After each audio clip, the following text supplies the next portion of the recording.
What we did during September 17th through the 20th, went to the county board and asked if we could have permission to do a nonstop reading of the Bible from cover to cover, out loud, in public. And we thought it would be really cool to do it on the courthouse steps for a lot of obvious reasons, for not only being exposed, having people listen to God's Word, but we felt it was a good time to read the Bible. People need to get back in the Bible, so we started doing it. When I say doing it, we started planning it. It came to us during a Bible study at a vacation Bible school, and really I thought how cool it would be if a group would sit down and read the Bible from cover to cover. And then I Googled it to see if it's been done. And as I Googled it, I had seen some of the seminaries, some Bible colleges and things like that. Went to the Guinness World Book of Records just to see if that was one, and Guinness doesn't put this in their record books on Bible reading. Paris seemed to be the perfect spot to do it. It just felt good to think about they're festival minded, and people here just really feed off of doing things together. They do that very well. High sense of community here. Really good people here in Paris. I brought it to the Paris Ministerial Fellowship. We talked about it a little bit, thought we could get behind it. And so it took from the Bible study until we really got into the planning stages, probably 5 years to get it to happen. We figured out how much time it would take, and thought we could do it in 3 days, in 72 hours easily. Needed a place to do it, so the county board, with their permission, allowed us to set a tent up, which we borrowed from First Bank here in town, and then facilitated it with just a couple of lecterns. And we thought if one reader could be reading, then the next person would be nonstop. We just wouldn't have a break in the action. We thought once we worked all that out, the rest of it would go pretty easy if we could get people. And that was really the challenge. We used over 300 to 350 different readers to get through the Bible. One of the neat things, though, that came on was a unification of the community. And it was really beautiful to see all of the people, some churched, some non-churched, Protestant, Catholic. It was just an outpouring of people wanting to come and read the Bible out loud. Some people had never read out loud before. They don't even do it in their own churches. As I said, some people don't go to church. And we had folks that came and wanted to read. Once they read, they wanted to read again. It was really a lot of fun.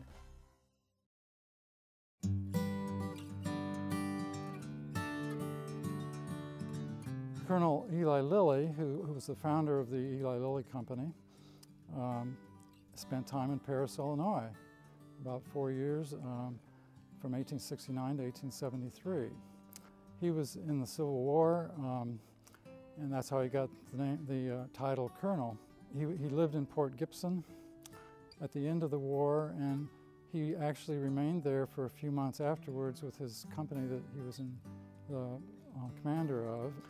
Once he was discharged and went back to Indiana, and his wife and son were there, and so they decided to go back down to Mississippi and start farming cotton. It was a total disaster. The Mississippi experience was one of the low points of his life. At that time, decided to restart his life and return to a career that he had before he went into the military. So he went to Indianapolis, spent the years from 1866 to 1869 there, working in both retail and wholesale establishments. He was approached by a man named James W. Binford. Binford had been a comrade in arms with with Lilly during the Civil War. To make a long story short, they formed this partnership agreement for 3 years to run a drugstore in Paris. They became very active in the community. The Lillys also were Episcopalians. So one of the first things they did is join the Episcopalian Church. So the Binfords and the Lillys both were members of that same congregation. In the early part of 1873, there was an item in the paper that he inserted announcing that he was putting his name forward as a candidate for mayor of Paris. The local Republican Party wound up not choosing him to be the candidate that year. 1873 was the pivotal year for him living here, because it was then that some friends of his from Indianapolis and some people here in Paris who were impressed by his work here as a pharmacist convinced him that maybe his sphere of operations and his scope of work might be better served if he were to become a manufacturer of pharmaceuticals rather than work as a pharmacist in a drugstore.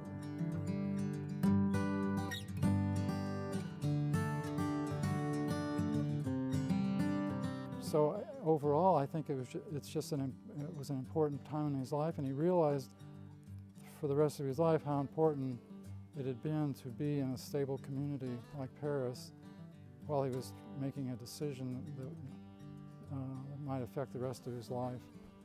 And so that's what's really, I think, important about the story.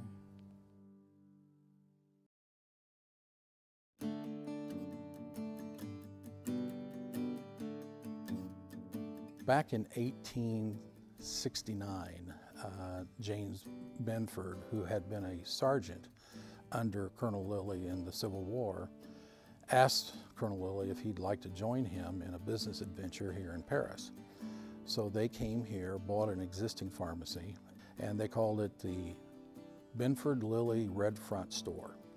Lilly had been working on several formulas and ways that he could become more consistent in making medications. So he decided that he needed a bigger and better place to go, so he moved to Indianapolis. Mr. Binford stayed behind. Actually, Lilly had asked him to join him, and Binford said, "No, I'll stay behind and run the store," which he did until 1896 when Binford passed away. They actually hired a young man by the name of Ross Mason, and he graduated from pharmacy school in 1891, and he ran the Binford Drug Company, which actually included another store on the south side of the square.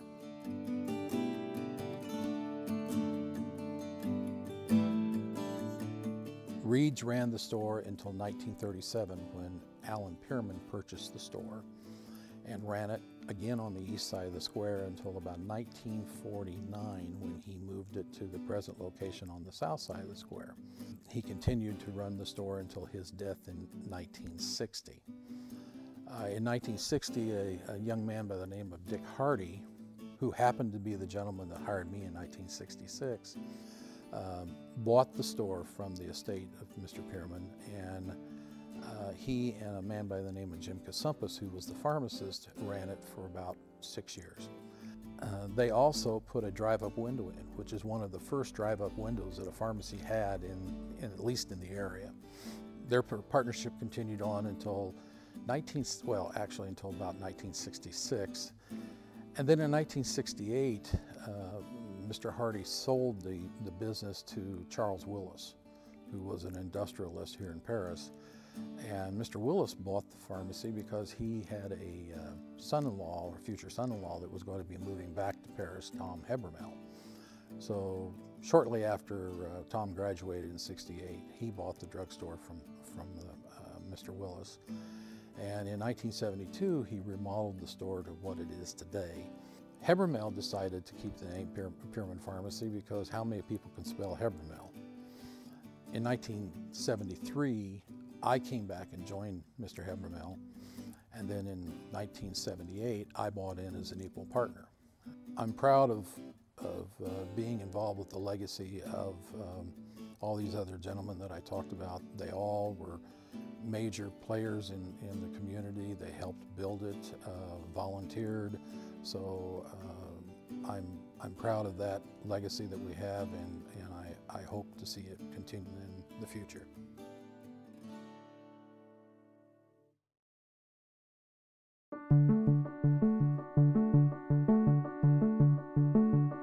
This is the first year for the PERK mentoring program, and PERK is an acronym for People Encouraging Remarkable Kids. And we truly believe that our kids in the Paris community are remarkable, but we want them to believe it as well. It is a one-on-one program, and it is with a positive adult role model with a student that has a need that the teacher has referred that they would benefit from this positive role model other than a family member. They will work on their self-esteem, improve the self-esteem, social and behavioral skills. In turn, it will improve grades in school and better attendance. Their needs may be from extreme need, moderate need to slight need. They come from all different backgrounds.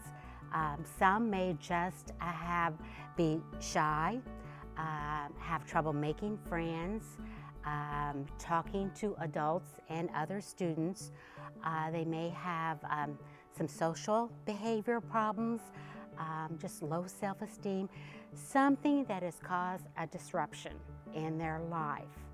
And this time, with this one-on-one time with a positive role model, can improve the esteem, improve their communication with their peers, with the teachers, also in turn even with their parents. We had an overwhelming response from the community, very positive. So we ended up exceeding our goal. We have over 55 mentors, and presently we have 26 mentees.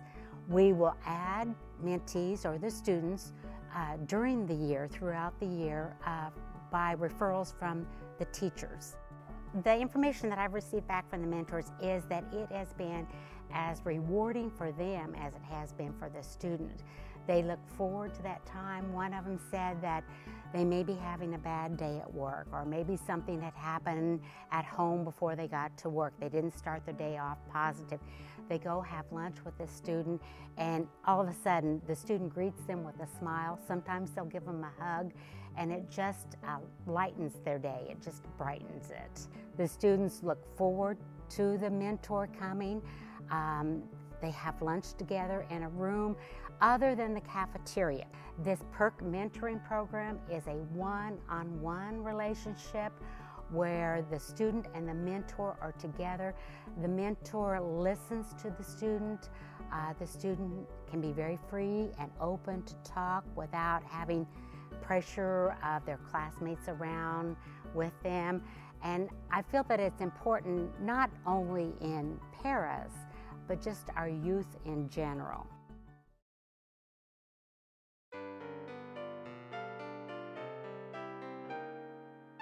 He was born August the 8th of 1927 at 111 West Edgar Street. The house is torn down now, it's just a vacant lot, but he was a third of 4 children to Fred and Gladys Shanks Switzer. And he went to school here at Bredman School on South Central in the 1st grade, and there's still several parish residents that remember him being in school there. And his uncle Sam Switzer, and he'd tell me how Alfalfa would go around to fairs and all that, he and his brother Harold. Another resident told me that there were times that they'd sing and dance on the sidewalk of the courthouse square, and people would throw pennies. And this has been 34, so it was in the Depression, and things were pretty tough. But the family had the foresight to go to Hollywood, and they toured the Hal Roach Studios. And after the tour, they were in the cafeteria, and Harold and Alfalfa did their little skit. And it's told that Hal Roach hired them on the spot and paid them $100 a week, which was big money for that time. And the first Our Gang episode they were in was Beginner's Luck. In Beginner's Luck, they're in a talent contest. And Spanky, of course, at that time, Spanky was the lead role in Our Gang. But Alfalfa and his brother Harold come onto the stage, and Harold's playing the guitar and Alfalfa's singing "She'll Be Coming Around the Mountain." And you can just tell from the first time you see him that Alfalfa has more expression, and so he went to the top and actually surpassed Spanky in popularity within a year. And actually Hal Roach sold the rights to MGM in 1938, and that's when he changed the name from Our Gang to Little Rascals. Because the Our Gang series actually ran from the 20s through the 40s. But Alfalfa's involvement was from 1934, or actually 35 when he was in the first scene, till 1940. And after that it was kind of he had bit parts in different movies, and he's in It's a Wonderful Life. Most people don't know that. It's where the gym floor opens and Jimmy Stewart and Donna Reed fall into the water. Well, Alfalfa is given the key to open the gym floor. You know, after the 40s, it was kind of a rough time. And the typecasting that he had as Little Rascals, and then when he was finished with it in 1940, it was difficult to break into regular movies because he was cast as the freckled-faced boy with the cowlicks. You know, he's remembered by a lot of people here as far as the ones who were in school with him. And we've been around the world in places, and you say, you know, Paris, Illinois, that means nothing to people, but you say, it's where Alfalfa Switzer was born, and that's, you know, that trademark cowlick and freckle-faced smile, and just, well, I think he's Paris's most famous resident, but most people don't know it.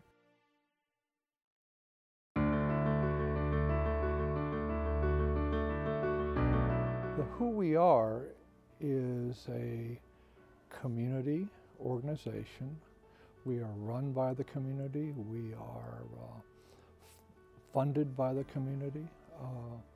In 1958, two of my, well, would have been my partners in the group I eventually joined, Dr. Sprague and Dr. McClellan, looked around and decided that we needed to have a better facility.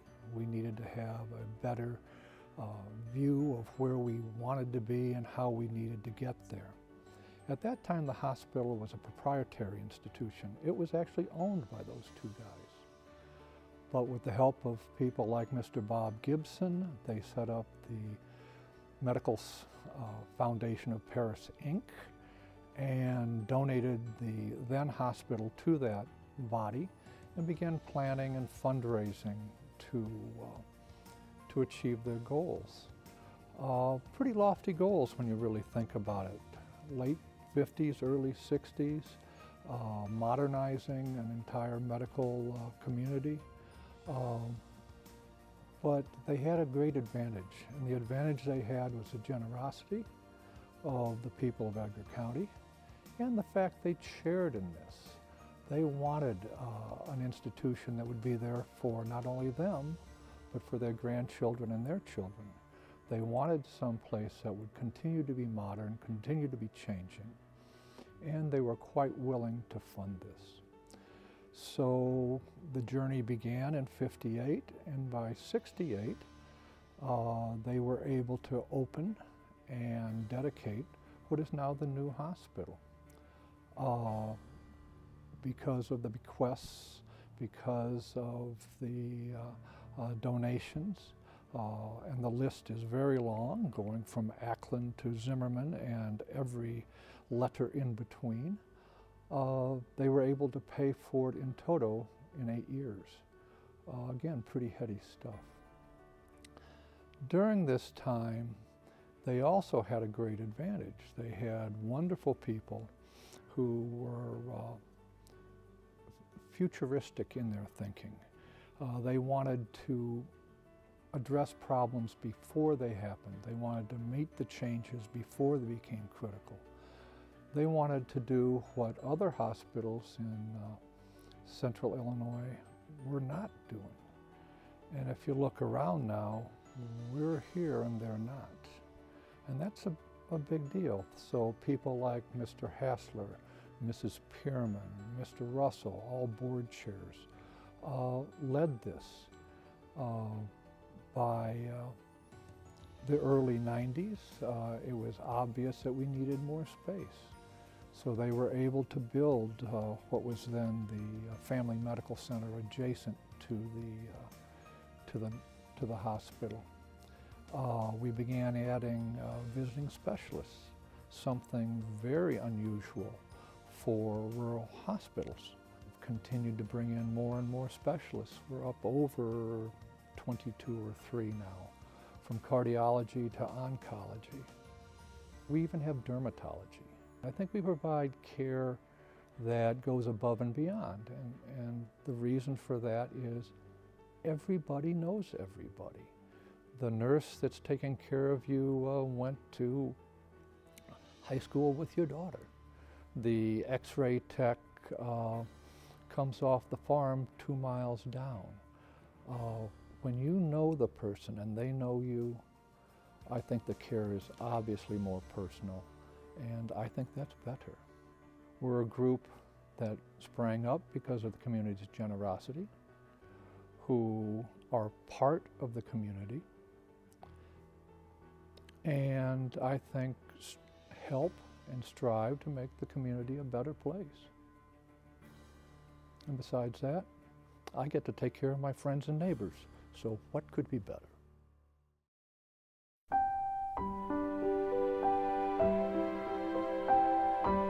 This story needed to be told for Paris, Illinois. I don't believe you can go through high school here and not know what May Fete is.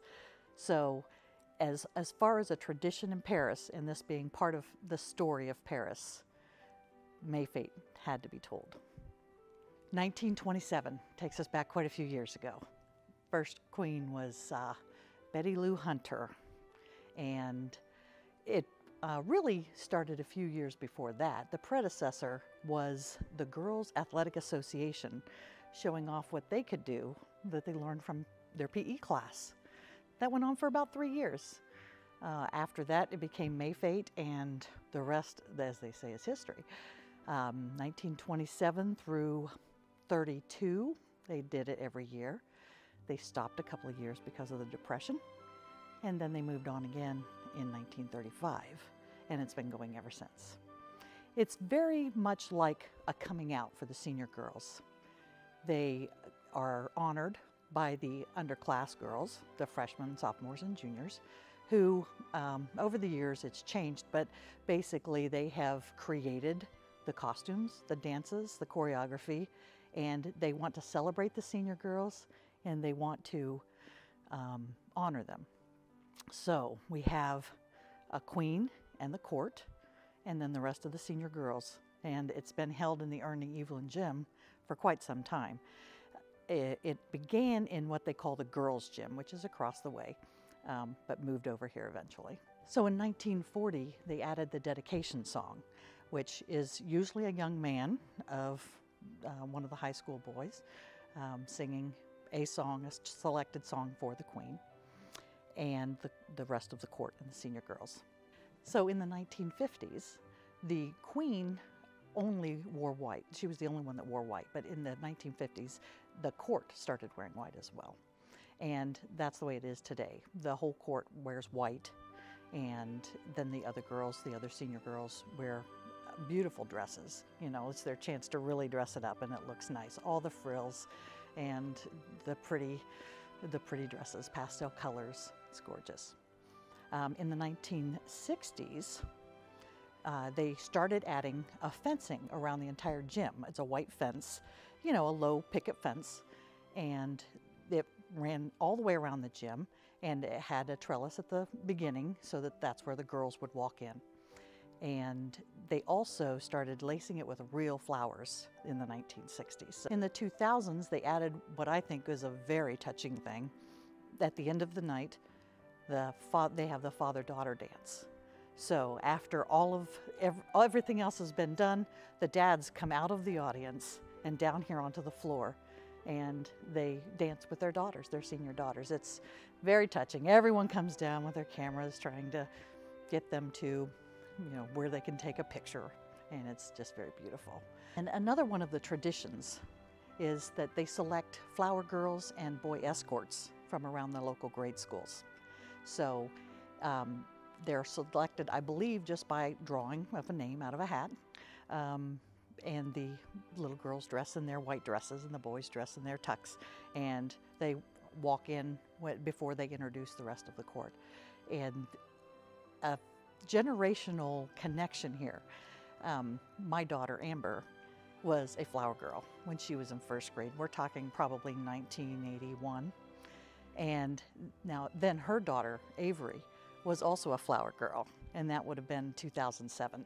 So through the generations here, it's touched probably any woman that's ever spent any time in Paris, Illinois. So here in Paris, Illinois, May Fete has been going on for, I believe this next one will be the 88th annual May Fete. Wow, and everybody in Paris is wondering right now, is it going to be at the Ernie Evelyn Gym, or is it going to be at the new high school? And I'm not sure that decision's been made yet, but I can just imagine it's going to be beautiful no matter where it is. And all the senior girls will be made to feel very special for having their life celebrated and their coming out. And here we are back live at the WEAU TV studio. We're on our third break, but we're having so much fun because of you. You are calling in with your support tonight, and we want to make sure you continue to do so. Thank you so much. What'd you think of the last story on May Fete? Arlene did a fantastic job. How many? She's sitting back here on the phone. Hi. Oh! There we go. Thank you, David. We are so excited to be a part of Paris. This is our story, and honored to be here tonight. If you would like to have a DVD of the program, $75 would be, we would love to hear from you.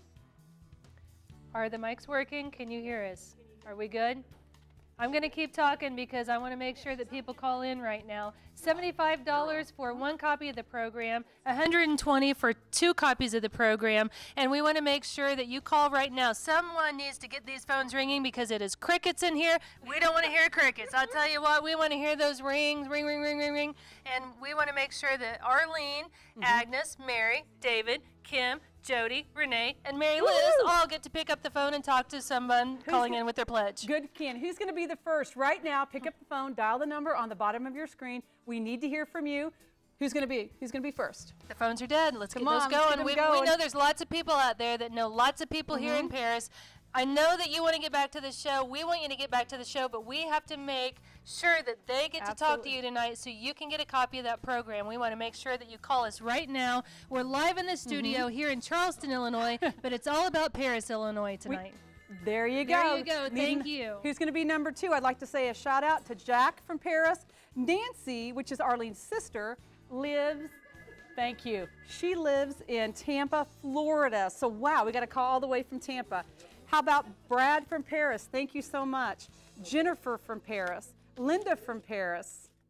Patricia from Chrisman. Got Chrisman's viewers. Go ahead. All right. Well, I don't have anyone over here in my list. Did you thank all of yours? Patty from Paris, and that's it. All right. Oh, no. Sally from Paris. She played in the EIU marching band with Warren. So all right. We've got more people who are calling in tonight that were part of that marching band. I know there was a shout out to get some of those players to call in, so we've got one right there. We would like to thank more of you if you're calling in tonight. The phones are ringing right now, so people are getting them going. You might have needed to take a little break, get a little snack, so you can enjoy more of the program tonight. But all you have to do right now is be sure to get your copy of the program to enjoy anytime at your leisure. For those of you who have called, you know that it's safe and it's easy. Our phone operators would love to talk to you right now. At the $75 level, we would love to send you a DVD of this program all about your town, Paris.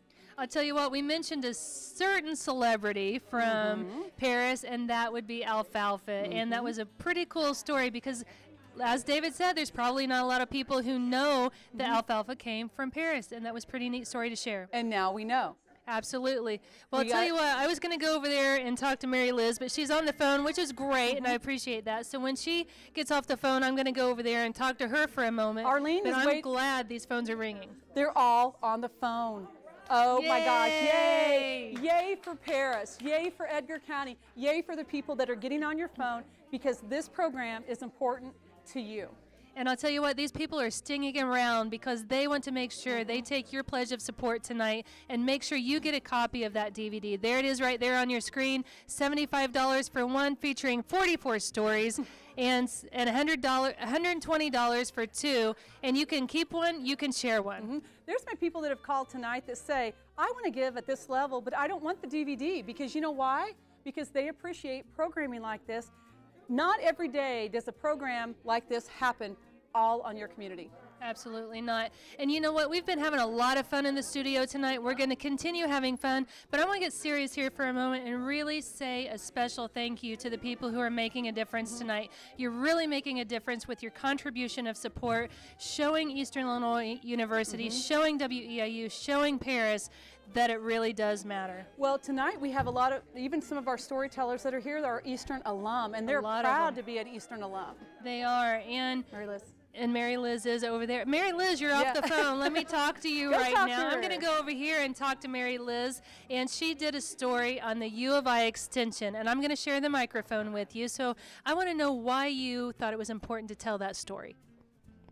Well, thank you, Ken. I thought it was important to tell the story of Extension because Extension is such a part of rural America.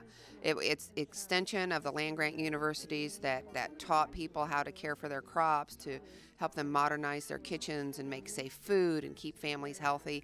And that's just part of building up of rural America. Well, Mary Liz, I'm glad that was a part of our show tonight. You've been an outstanding champion for Paris. This is our story. And I'll tell you what I've learned from Paris is that you're still teaching people in Paris how to do remarkable things, and it's really making a difference. I want to thank you for that. Well, you're most welcome, Ken. Thank you.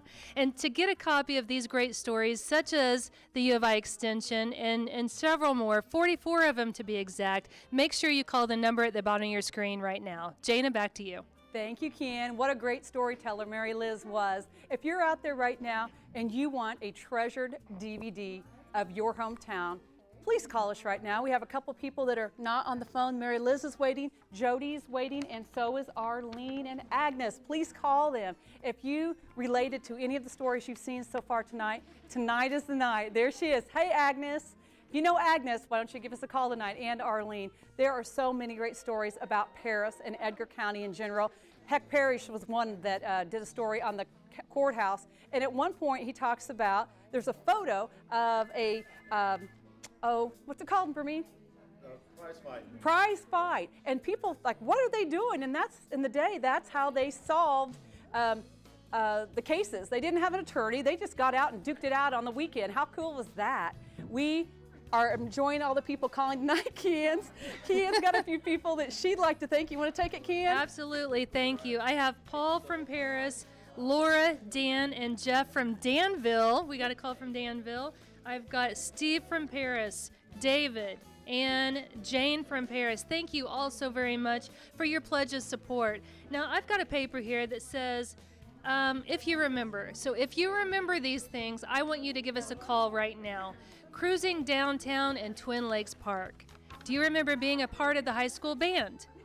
If you attended Paris High School, played or watched games in Evelyn Gym, give us a call. How about the Edgar County Fair? Lots of fun to be had there, eating cotton candy, seeing all of those different things that took place. There's a story coming up about the Edgar County Fair. So if you remember that, give us a call. Did you attend the YMCA or the rec? How about leaving one of your banana seat bicycles outside? Because you've seen that in this story. Or you went swimming there. How about if you attended a country school or Crestwood? Because we have a special story coming up because there's something really unique about the schools in Paris. So if you remember any of those items that I just listed off, give us a call at the number at the bottom of your screen right now and get a copy of this special program tonight. Jana, back to you. Thank you. The phones are super busy right now, but Mary Liz needs to talk to somebody, so does Kim, and so does David. So give us a call right now. The phones are so important for you to call tonight. this is what keeps it going here. That keeps the excitement level going here. And it makes us know that you love this program. For $120, we'd be happy to send you 2 DVDs. You want just one at $75. But maybe you're one of those people that have 5 kids. And you're like, I want to send one to each of them. They're $60 each. So use this opportunity right now to give us a call. Ken, come on over. I'll tell you what, the phones are still ringing. Well, you know what? We've got one person on the phone right now. You need to keep those phones ringing right now. Do not get the momentum slowed down, because when you get it going, we get going in here and we get excited. We do get excited. And you know, like we said before, let's get to 100 on this break. If we do, we are going to be over any other one that we ever have done before. So Paris, this is your night. Get on the phone and call us. Come on, go fight, win Paris. Absolutely. Let's go Tigers. Tigers all the way. I'll tell you what, we've got some great stories coming up in the next portion of the program. Christmas Basket, Paris High School, the Humane Society, Twin Lakes, Fire Department. We've got this story about the Co-op High School, Church in the Community, and Man with a Big Heart, who's a really cool person. Lots of great stories coming up, so don't miss out on those. We've got a few more thank yous here. Jana, do you want to give a shout out? Sure. Steve from Paris, thank you so much. Melanie from Paris, Velvet from Tolono, thank you so much, Mary Sue from Paris, and Norman from Paris, and Phil from Paris. Awesome. Great show of support tonight from all kinds of different areas around Paris, because Paris has a lot of friends. They have a lot of people who grew up there, have family there, may have family elsewhere, and if you do, be sure to look online at weiu.net right there. David, are you having fun back there? David is having fun. I think he had the phone upside down, actually. Did you have it upside down? There he goes. And I'll tell you what, David was the storyteller for Alfalfa, so I can see he loves comedy. He does, and he said, somebody said they'd call and they would donate if he would put the phone upside down. So that's the way we roll around here. That's the way we do it. Good job. So keep those phone calls coming in. We'll get back to the program shortly, but right now we want to make sure we get to that 100 number and above. Yes, we are so excited about Paris people calling tonight. We could not ask for a better community tonight to be involved with. I'll tell you what, Paris has a slogan, a place to call home, and I can see why we want. What are you telling us, Brenda? Are we there? We have hit the 100 mark. Dennis from Paris, getting a shout out. Shoot those babies out. Yay! Come on, shoot them out. So we are at 100, and there's a couple people on the phone. So right now, Paris, you have come through for us, and we're not finished yet. No, we're not finished yet, and it is a place to call home tonight. Ned, is that Nels? Nels is having fun over there with one of the marching band hats that somebody brought in tonight. We're having a good time here because you got it rocking and rolling with your financial support. Yes, you have, and we thank you so much. We still have more people that want to call, so right now, get on the phone. We're going to be going back to the program just in a few minutes, so right now, call us. Let's get these guys busy. There they go. That's right. We've got a couple on. We've got several off. There's crickets starting up again. We don't like to hear crickets. We like to hear those phones ringing. $75 for one copy, $120 for 2 copies. All you have to do is pick up the phone, call right now. We would love to hear from you, and we just really, truly appreciate you calling. We could not ask for a better audience calling in tonight. We are super excited. There's more great programming to come. Absolutely. So Tigers, give us a call. Band members, friends, family of the storytellers, underwriters, anyone you know in Paris, you call out. Give us a call right now. Stick with us. Paris, this is our story.